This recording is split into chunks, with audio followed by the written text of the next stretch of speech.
la liberté ou une nuit à Rome. Comme l'astre adouci de l'antique Élysée, sur les murs dentelés du sacré Colisée, l'astre des nuits, perçant des nuages épars, laisse dormir en paix ses longs et doux regards. Le rayon qui blanchit ses vastes flancs de pierre, en glissant à travers les pans flottants du lierre, dessine dans l'enceinte un lumineux sentier. On dirait le tombeau d'un peuple tout entier, où la mémoire, errante après des jours sans nombre, dans la nuit du passé viendrait chercher une ombre. Ici, de voûte en voûte élevé dans les cieux, le monument debout défie encore les yeux. Un regard égaré dans ce dédale oblique, de degré en degré, de portique en portique, parcourt en serpentant ce lugubre désert, puis monte, redescend, se retrouve et se perd. Là, comme un front penché sous le poids des années, la ruine, abaissant ses voûtes inclinées, tout à coup se déchire en d'immenses lambeaux, pend comme un noir rocher sur l'abîme des eaux, où des vastes hauteurs sont faites superbes, descendant par degrés jusqu'au niveau de l'herbe, comme un coteau qui meurt sous les fleurs du vallon, vient mourir à nos pieds sur des lits de gazon. Sur les flancs décharnés de ces sombres collines, des forêts dans les airs ont jeté leurs racines. Là, le lierre jaloux de l'immortalité triomphe en possédant ce que l'homme a quitté. Et pareil à l'oubli, sur ces murs qui l'enlacent, monte de siècle en siècle au sommet qui l'efface. Le buis, les filles mobiles et l'arbre des tombeaux dressent en frissonnant leurs funèbres rameaux. Et l'humble giroflée, au lambris suspendu, attachant ses pieds d'or dans la pierre fondue, et balançant dans l'air ses longs rameaux flétris, comme un doux souvenir fleuri sur des débris. Au sommet escarpé du fronton solitaire, l'aigle à la frise étroite a suspendu son air.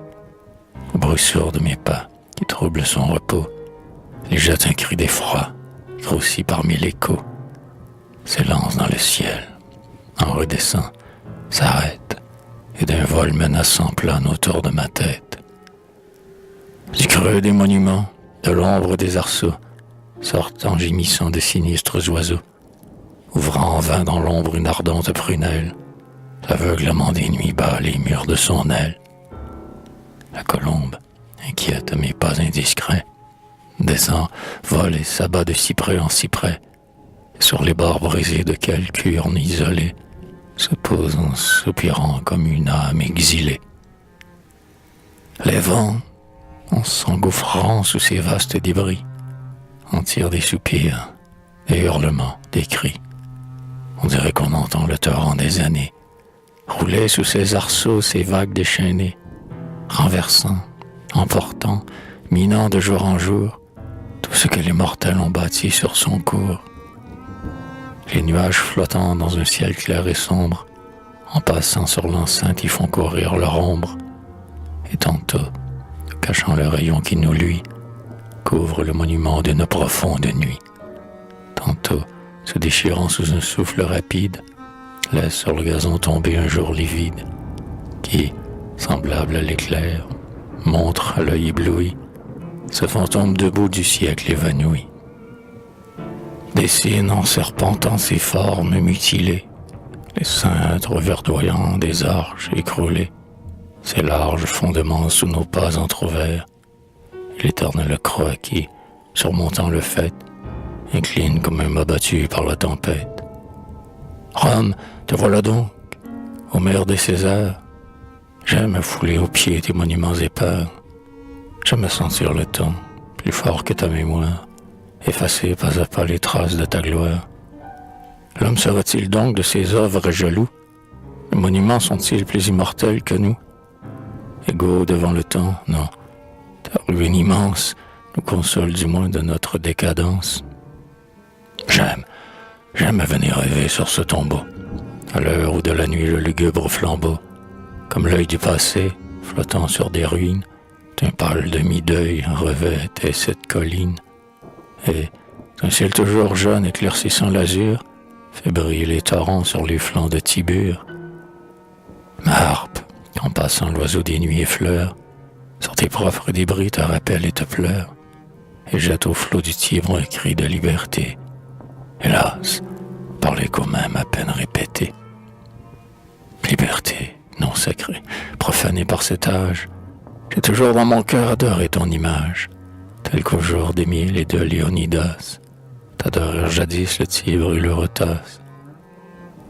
Quand tes fils se levant contre la tyrannie, tu teignais leur drapeau du sang de Virginie, ou qu'à tes saintes lois glorieuses d'obéir, tes 300 immortels s'embrassaient pour mourir.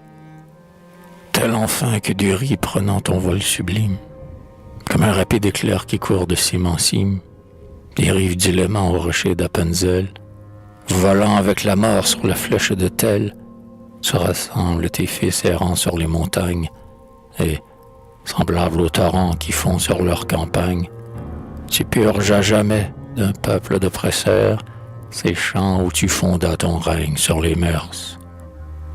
Alors, mais aujourd'hui, pardonne à mon silence, quand ton nom, profané par l'infâme licence, du Tage à l'Éridan épouvantant les rois, fait crouler dans le sang les trônes et les lois. Détournant leur regard de ce culte adultère, tes purs adorateurs, étrangers sur la terre, voyant dans ses excès ton saint nom se flétrir, ne le prononcent plus, de peur de l'avilir. Il fallait t'invoquer, quand un tyran superbe, sous ses pieds teints de sang, nous foulait comme l'herbe, en pressant sur son cœur le poignard de Caton.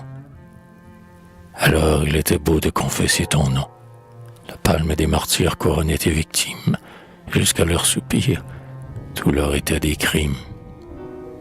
L'univers, cependant, prosterné devant lui, adorait ou tremblait. L'univers, aujourd'hui, au bruit des fers brisés en sursaut, se réveille. Mais, qu'entends-je? Quels cris ont frappé mon oreille? Esclaves et tyrans, opprimés, oppresseurs, quand tes droits ont vaincu, s'offrent pour tes vengeurs, insultant sans péril la tyrannie absente. Ils poursuivent partout son ombre renaissante. Et, de la vérité couvrant la faible voix, quand le peuple est tyran, ils insultent au roi. Tu règnes cependant sur un siècle qui t'aime, liberté. Tu n'as rien à craindre que toi-même. Sur la pente rapide où roule en paix ton char, je vois 1000 Brutus. Mais où donc est César?